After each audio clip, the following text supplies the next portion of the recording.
Communiqué du Conseil des ministres du mercredi 17 janvier 2024. Le Conseil des ministres s'est réuni en session ordinaire le mercredi 17 janvier 2024 dans sa salle de délibération au palais de Koulouba sous la présidence du colonel Assimi Goïta, président de la transition, chef de l'État. Après examen des points inscrits à l'ordre du jour, le Conseil a adopté des projets de texte et entendu des communications. Au chapitre des communications, le ministre d'État, ministre de l'administration territoriale et de la décentralisation, a informé le Conseil des ministres de la dissolution de l'association Solidarité pour le Sahel, en abrégé SOLISA. L'association Solidarité pour le Sahel est une association signataire d'accords cadres avec l'État. Elle intervient dans les domaines de l'agriculture, de l'élevage, de l'eau, de l'énergie, de l'éducation et de la santé dans les régions de Kaï, Koulikoro, Mopti et Tombouctou. Depuis un certain temps, il a été constaté qu'elle exerce ses activités dans les domaines humanitaires dans la région de Kidal où elle dispose d'une antenne, ce qui constitue un manquement aux dispositions de la loi relative aux associations, de l'accord cadre et aux dispositions statutaires de l'association. Il ressort des investigations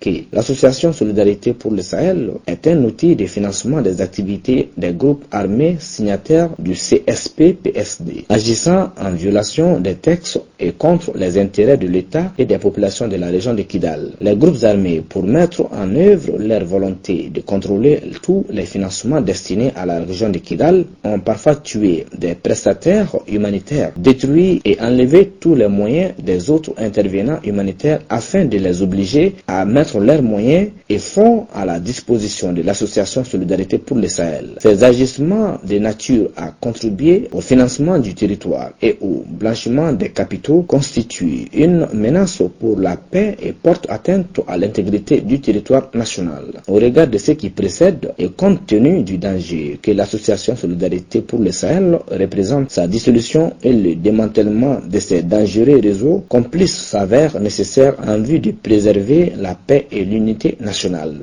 Le ministre de la Refondation de l'État, chargé des relations avec les institutions, a informé le Conseil des ministres du déroulement des activités commémoratives de la Journée nationale de la souveraineté retrouvée. La célébration de l'édition 2024 de la journée du 14 janvier a été marquée par l'organisation de plusieurs activités à Bamako et dans les régions. Parmi ces activités, on peut noter la conférence de lancement à l'Université des lettres et des sciences humaines, les cérémonies de montée des couleurs suivies de la leçon modèle dans les établissements scolaires sur l'ensemble du territoire national. La tenue de conférences débat sur les notions de patriotisme, du triptyque défense, diplomatie, développement, de restauration de la souveraineté nationale et de l'intégrité du territoire national, les valeurs sociétales, les langues nationales, le processus de refondation de l'État ainsi que la distribution des exemplaires de la nouvelle constitution, les dons de sang en faveur des blessés de guerre dans les centres de santé, de référence et hôpitaux et la remise d'ambulances. La célébration de cette journée a permis de se souvenir de cette date mémorable et historique afin qu'elle reste gravée dans la conscience collective et qu'elle puisse inspirer et guider les générations présentes et futures dans le processus d'édification du Mali nouveau souverain, sécurisé et stable. Les hautes autorités du pays saluent l'engagement patriotique et la résilience du peuple malien, qui ont permis d'affirmer le pilier fondamental de la souveraineté nationale, notamment la restauration de l'outil de défense nationale et la sécurité des personnes et des biens. La conférence de clôture de cette deuxième édition de la Journée nationale de la souveraineté retrouvée est prévue à Sikasso le 18 janvier 2024. Le ministre de la Jeunesse et des Sports, chargé de l'instruction civique et de la construction citoyenne, a informé le Conseil des ministres du déroulement de la visite du ministre nigérien de la Jeunesse, des Sports, des Arts et de la Culture. Une délégation nigérienne conduite par le ministre nigérien chargé de la jeunesse a séjourné à Bamako du 13 au 14 janvier 2024.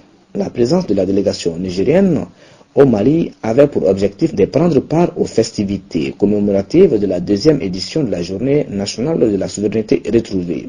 Elle visait également à lancer les bases d'une commémoration durable dans les domaines de la jeunesse et des sports en vue de contribuer à l'opérationnalisation de la charte du Liptako Gourma instituant l'Alliance des États du Sahel. Au cours de son séjour, la délégation a participé à plusieurs activités dont un panel de haut niveau sur le thème « Une jeunesse saine et citoyenne au service de l'Alliance des États du Sahel ». La visite des infrastructures sportives, notamment le lycée sportif Ben Oumarsi et le centre d'entraînement pour les sportifs d'élite Ousmane Traoré dit Ousmane Bleni. Une séance de travail entre les délégations maliennes et nigériennes sur les questions relatives à l'organisation et au fonctionnement des structures de gestion de la jeunesse et des sports. La délégation nigérienne a été reçue en audience par le président de la transition, chef de l'État, qui a instruit les ministres chargés de la jeunesse de continuer à densifier les actions de plein épanouissement au profit de la jeunesse de l'Alliance des États du Sahel. Le ministre de l'Industrie et du Commerce a informé le Conseil des ministres de l'opération de contrôle des dimensions légales des fers à béton. Dans le cadre de la protection de la population, le ministère de l'Industrie et du Commerce, à travers ses services techniques, a entamé une vaste opération de contrôle des dimensions de barres de fer à béton sur le marché national. Cette mission avait pour objectif de vérifier les diamètres et les longueurs linéaires des barres de fer à béton et de lutter contre la fraude sur les poids et mesures dans ces sous-secteurs. Elle a concerté les unités de fabrication et les distributeurs. Au terme de la mission, il a été constaté que les diamètres réels des fers à béton vendus sur le marché national sont nettement inférieurs aux diamètres publiés. En plus de ces attributions frauduleuses, les longueurs linéaires des barres de fer ne sont pas respectées par les unités industrielles. Au regard des conséquences néfastes de la fabrication des fers à béton non conformes aux normes édictées en la matière, le ministère a décidé de conditionner la levée d'intention d'importation des matières premières à la fourniture d'un engagement formel de se conformer aux normes de fabrication des fers à béton. Le ministre délégué auprès du Premier ministre chargé des réformes politiques et institutionnelles a informé le Conseil des ministres des conclusions des ateliers sur la 4e République, rôle et responsabilité des acteurs sociaux, politiques et institutionnels. Conformément aux recommandations des Assises nationales de la refondation, la Constitution du 22 juillet 2023 prévoit un ensemble d'acteurs sociaux, politiques et institutionnels auxquels des rôles et responsabilités ont été assignées. En vue d'évoquer les fondamentaux juridiques qui interpellent chacun de ces acteurs, des ateliers ont été tenus à Bamako, Mopti, Koulikoro et Kaï. Les thèmes développés au cours des 10 ateliers sont les suivants. Le Malien au cœur de la 4e République, citoyenneté et valeurs. La gouvernance politique, institutionnelle et électorale. La gouvernance administrative et territoriale. La lutte contre la corruption.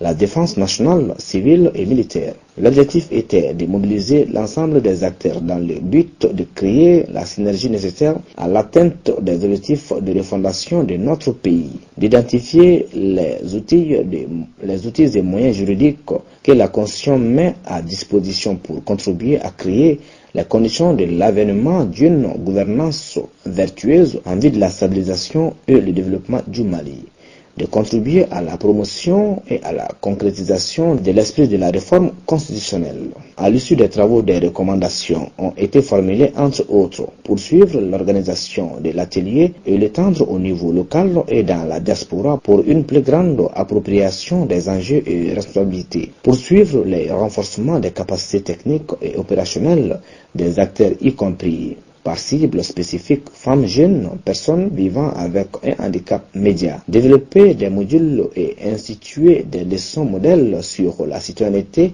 et valeurs sociales et républicaines à enseigner dans tous les ordres d'enseignement. Entreprendre des campagnes d'information et de sensibilisation sur la corruption et ses différentes facettes sur l'ensemble du territoire national. Le ministre de la Santé et du Développement social a informé le Conseil des ministres de la situation épidémiologique du pays, marquée notamment par une stagnation du nombre de cas testés positifs de la maladie à coronavirus par rapport à la semaine précédente, par une diminution du nombre de cas confirmés de dengue comparé à celui de la semaine écoulée. Le président de la transition, chef de l'État, a cependant appelé la population au respect strict des mesures de prévention et de lutte contre les maladies. Bamako, le 17 janvier 2024. 2024. La secrétaire générale adjointe du gouvernement, Madame Koulibaly Fatoumata Baldé, chevalier de l'Ordre national.